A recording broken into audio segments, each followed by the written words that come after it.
Hello, my name is Grace Akers, and this is my research proposal presentation for EDTE 6670, Teacher as Action Researcher. Today I will introduce my study, share my initial wonderings, and explain the purpose behind my research.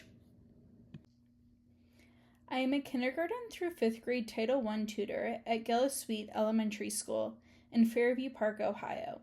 In our Title I program, we use NWEA MAP progress monitoring bi-weekly to assess students' foundational reading skills and determine whether our interventions are effective. Through Title I, we use SIP's curriculum and ExactPath, and we rely on MAP reading fluency to make data-driven decisions about instruction. These progress monitoring assessments provide frequent checkpoints in 3 key areas: phonological awareness, phonics and word recognition, and oral reading fluency. We identify students on track or off track based on MAP scores, OST scores, and teacher recommendations. Currently, I service 9 math students and 26 reading students, alongside 2 other Title I tutors in our building. As I worked with students, I noticed several challenges. My initial wonderings included: how can we reduce the fluctuation in progress monitoring scores? How can we make progress monitoring more engaging for students? And how can we actively involve students in ways that promote positive academic growth? While teachers and administrators discuss data frequently, during our MTSS meetings and 6 to 8 week data dives, these conversations are usually about students, not with them. Students often receive targeted support without having any ownership or understanding of their progress. I began to wonder, is there a meaningful way to involve students in their own progress data? Would visually tracking their scores help them understand their growth, set goals, and strengthen motivation? And how can this practice support students who have received Title I services year after year? This led me to explore the broader issues of student motivation, ownership of learning, the demands of frequent assessment, and the gaps in how data is shared with learners. When reviewing the literature, it was important for me to consider factors that may impact student growth, especially barriers that can make progress monitoring more challenging for certain learners. Patan Herrera highlights the limitation that English language learners face due to interrupted or limited formal education, as well as the academic challenges that occur when assessments do not reflect students' logistical backgrounds. This is significant because NWEA currently offers only English progress monitoring assessments. For ELL students receiving Title I services, this creates an additional barrier. They are expected to demonstrate growth in English literacy skills while being assessed through an English-only system. Penton Herrera emphasizes that visual tools, such as charts, graphs, and visual models, are powerful ways to support multilingual learners because they make learning visible, concrete, and accessible across languages. These visuals help support students by interpreting information, strengthening their understanding, and engaging more deeply with instruction and assessment data. By connecting this research to my project, I saw strong parallels. Visually tracking progress monitoring scores allow Title I students, including ELLs and other vulnerable populations, to clearly see evidence of their growth over time. This approach not only supports academic needs, but also acknowledges cultural and logistic strengths. Just like the students in Penton Herrera's research, they benefited from visual and accessible methods. Title I students may also gain increased motivation, confidence, and ownership when they can literally see their progress in front of them. Overall, the literature reinforces that visual, student-centered tracking strategies are research-supported practices that help bridge literacy gaps and promote equitable engagement in reading growth. This leads us to my central research question: in what ways does student involvement in visually tracking NWEA progress monitoring scores in phonological awareness, phonics and word recognition, and oral reading fluency impact students' growth in Title I small group instruction? Supporting this question are several guiding questions. Number 1, what does existing research say about student self-monitoring and goal setting in reading instruction? 2, how does visual progress tracking influence motivation and engagement? 3, what strategies help teachers implement visual progress tracking in Title I small groups? And 4, what measurable impacts on reading achievement occur when students monitor their own growth?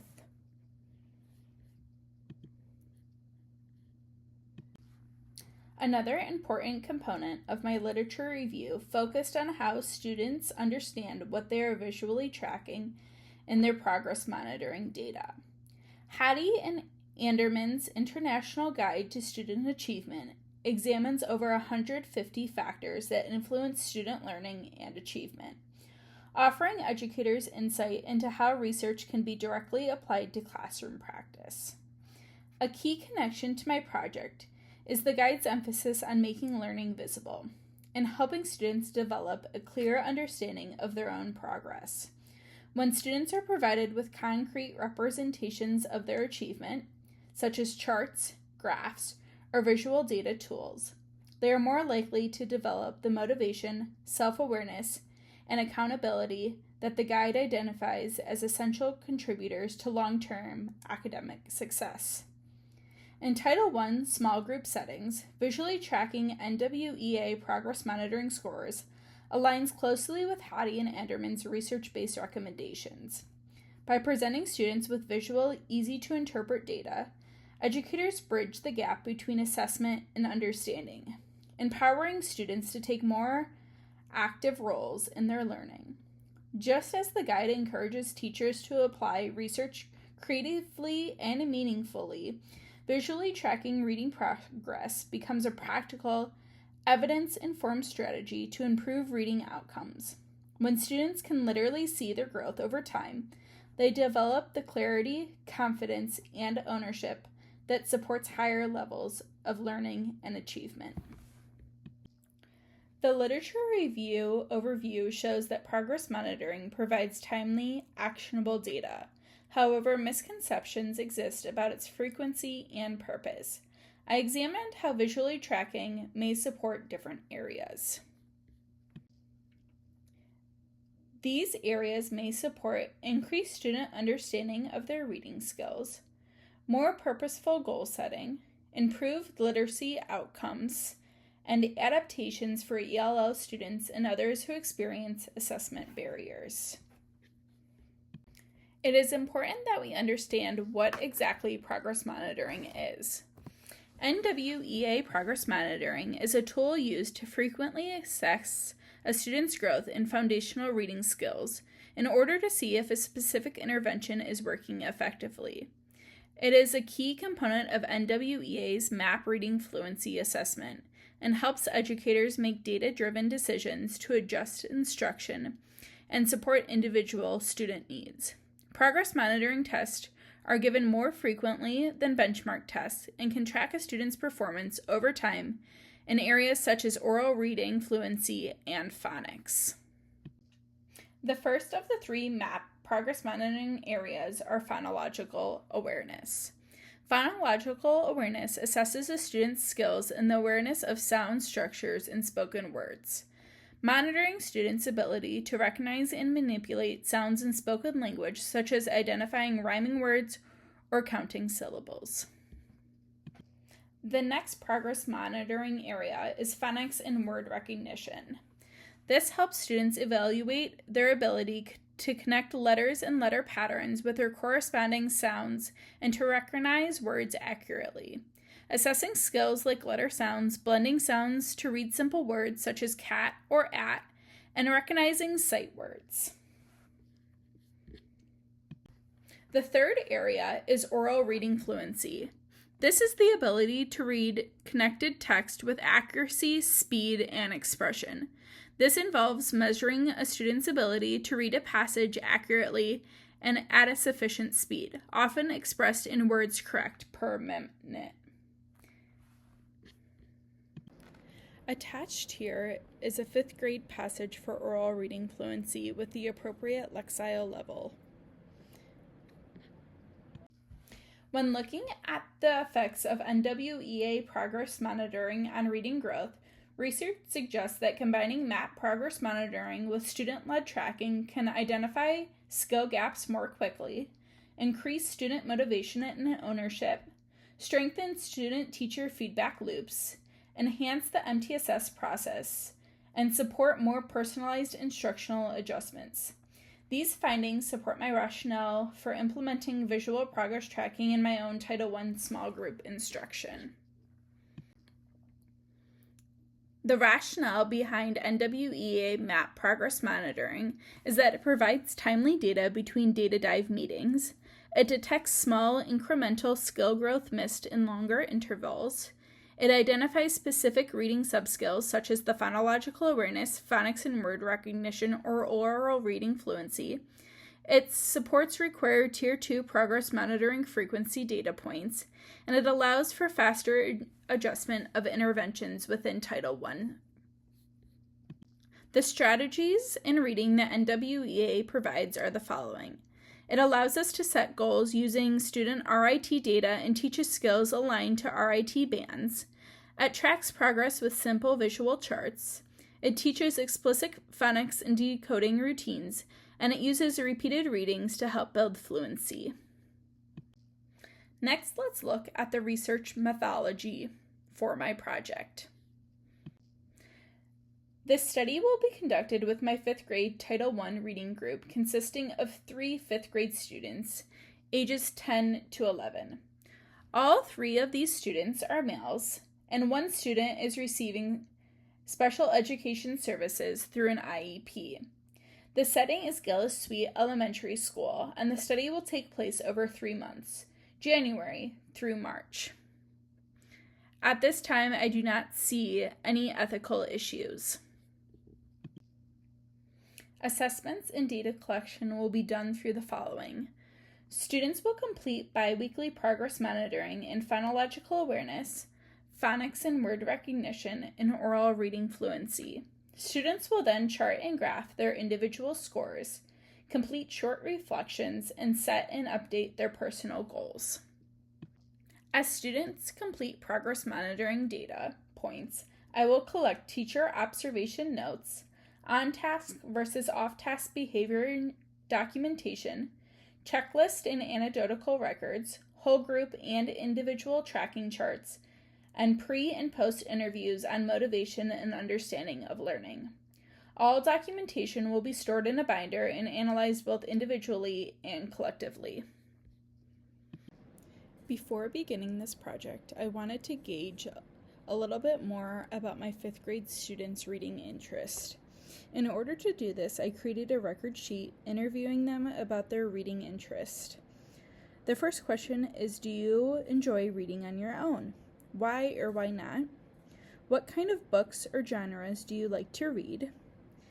Tell me about a book or story you really enjoyed reading. What made it your favorite? Do you have books or reading materials at home? And how many books do you think you have? Who do you know that likes reading? Do you think you are a strong reader? Why or why not? What do you think makes someone a strong or good reader? When you are reading and come to a word you don't know, what do you do? What do you do when you don't understand what you're reading? What does reading mean to you? How do you decide what to read next? And what goals do you have as a reader this year? Allowing my students to answer these questions will help me gauge more about their reading interest. After completing the questionnaire, I will look at the interviews about reading to determine whether students show overall interest in reading, familiarity with the range of books and genres they read, access to books and reading materials, knowledge of reading role models, confidence and independence in reading, motivation to read and set goals, knowledge of word identification strategies, knowledge of comprehension strategies, and the ability to reflect on reading purpose and growth.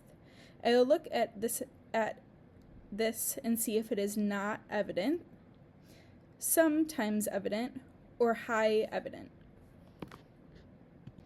Before graphing our map data, I will ask my students initial map questions. After we finish this project, I will also ask them the same series of questions to see how their answers differ. The first question is, describe how visually tracking your NWEA progress monitoring data influences your motivation to improve your reading skills. The next question is, explain how reviewing your scores in phonological awareness, phonics and word recognition, and oral reading fluency helps you to understand your strengths and areas of growth.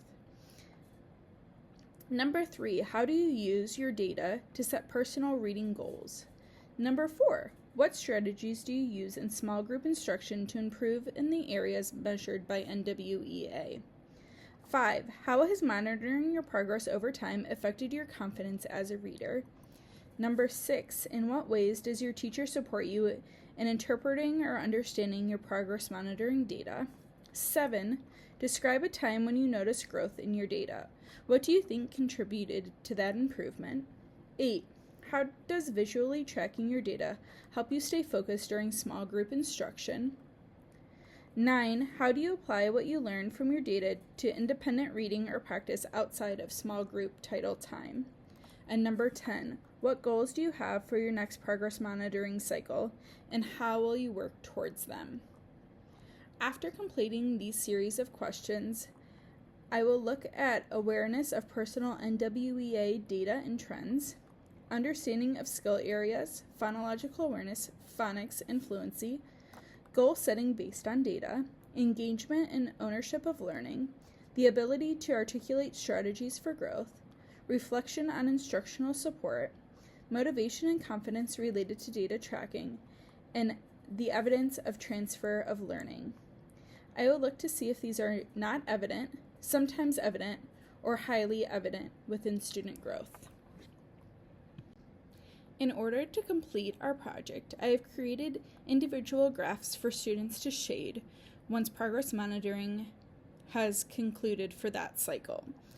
Looking at our graphs, we have one for phonological awareness, phonics and word recognition, as well as oral reading fluency. For oral reading fluency, I have broken it down into 4 charts: lexile level, word count per minute, accuracy, comprehension, as well as a goal setting sheet. The sheet asks for the goals for the next 2 cycles of progress monitoring, why students want to achieve this goal, problems that may appear, possible solutions, what they will do to achieve their goals, how they will monitor their progress, and tasks that will lead to achieving their goals. Throughout these graphs, each progress monitoring cycle is dated at the very bottom, with the scores they can receive on the sides. It is broken down by the first quarter, the second quarter, the third quarter, and the fourth quarter, so that when they complete the graphs, they can see how their graphs either incline, decline, or go between going up and down. In order to complete data as a whole class, we will complete line charts. Each student was given a different color and will plot their data points on each graph. We have a graph for phonological awareness, phonics and word recognition, and then oral reading fluency is broken down based on lexile level, word count per minute, accuracy, and comprehension based out of 6 questions. Each student has a different color and will plot their points on the graph. We will then connect the points with a line to see the trends within their data. As I begin my research project, I plan to organize all my paperwork within a binder, a section for each student with their individual graphs, and then our whole class data graph is displayed within my classroom. Through the months of December through March, I will gain administrative approval, parent consent, and student assent. When we return from winter break, in the months of January and February, we will complete 3 rounds of progress monitoring. Students will then chart, graph, and reflect on their progress monitoring scores in phonological awareness, phonics and word recognition, and oral reading fluency. At this time, when charting, graphing, and a reflection has been done, I will interview and survey students to see if they begin to see a difference in their progress monitoring scores. We will also complete ongoing teacher observations. In March, we will complete one more round of progress monitoring where we will chart, graph, and reflect on what we have seen in our data. At this time, we will compare individual and group outcomes and reflect on student motivation, ownership, and academic growth. In conclusion, I am excited to begin collecting data on my central research question of in what ways does student involvement in visually tracking NWEA progress monitoring scores in phonological awareness, phonics, and word recognition, as well as oral reading fluency, impact student growth in a Title I small group instruction? Thank you.